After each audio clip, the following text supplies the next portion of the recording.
welcome to the channel. I've added a lot of stuff to the TRX-6 since last video. The bumpers, I attached these middle parts, attached the servos for the differential, servo for the transfer box,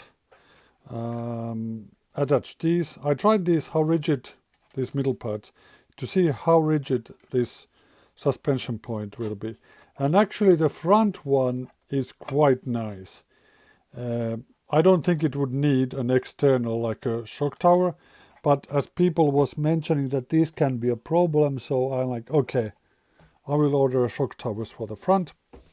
The second is the back. The rear one, nice and rigid. I don't think this would be just perfect for attaching of the suspension. However, the front one, not so good. And I was hoping to have a third attachment point for the platform, another body here. So I also ordered shock towers for back and front, and I will try them out.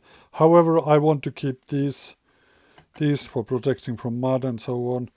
So yeah, and all these parts. I was also planning that, these are this is okay to be here, these two here, but putting all the stuff like the ESC and everything here, it's kind of, I don't like it here. Maybe I will make this more narrow, this part here.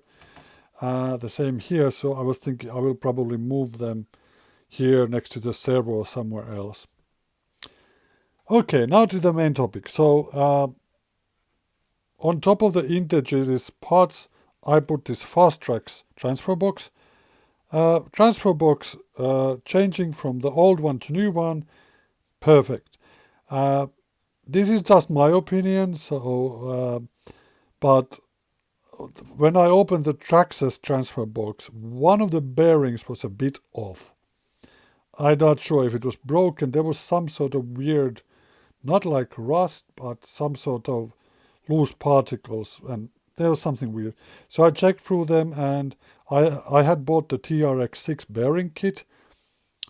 It's some Chinese cheap bearings.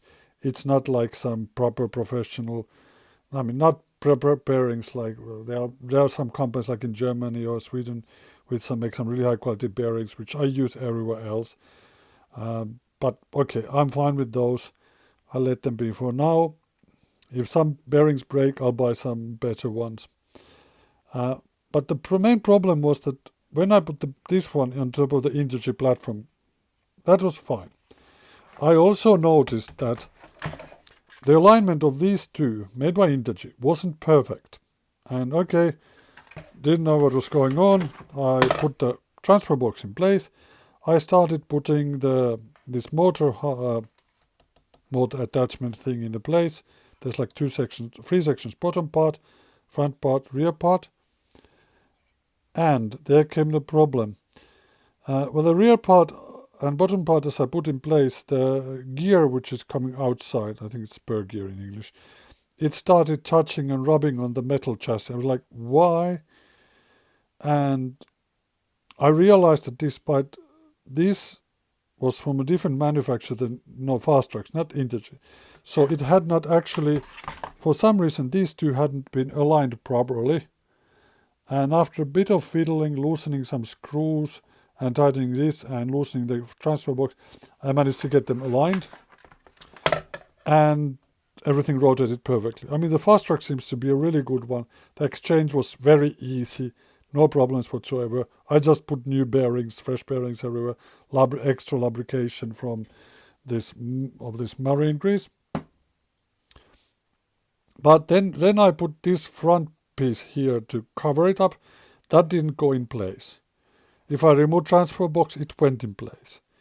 I tried, I couldn't figure out what was preventing it from going in place. Even now it's not perfectly. I had sometimes just with this Intergy part, putting the Intergy's own cover plate in place, didn't want to go properly. I have no idea what was the problem. So I ended up filing a lot from this cover plate. I filed a bit from this, transfer box here, where the screw goes in. I had to modify this a lot to get it in place. I mean, now it's kind of okay. I have to say, not perfect. It's still not completely flush. The problem is that I've been looking all over the place and I don't understand where it's getting stuck. I think it might be one of these misalignment problems. But whenever I seem to use Intergy's only parts, they match perfectly, but anything else it didn't. So maybe word of caution, if you buy from Intergy for a certain, like a complete like package, just use Intergy.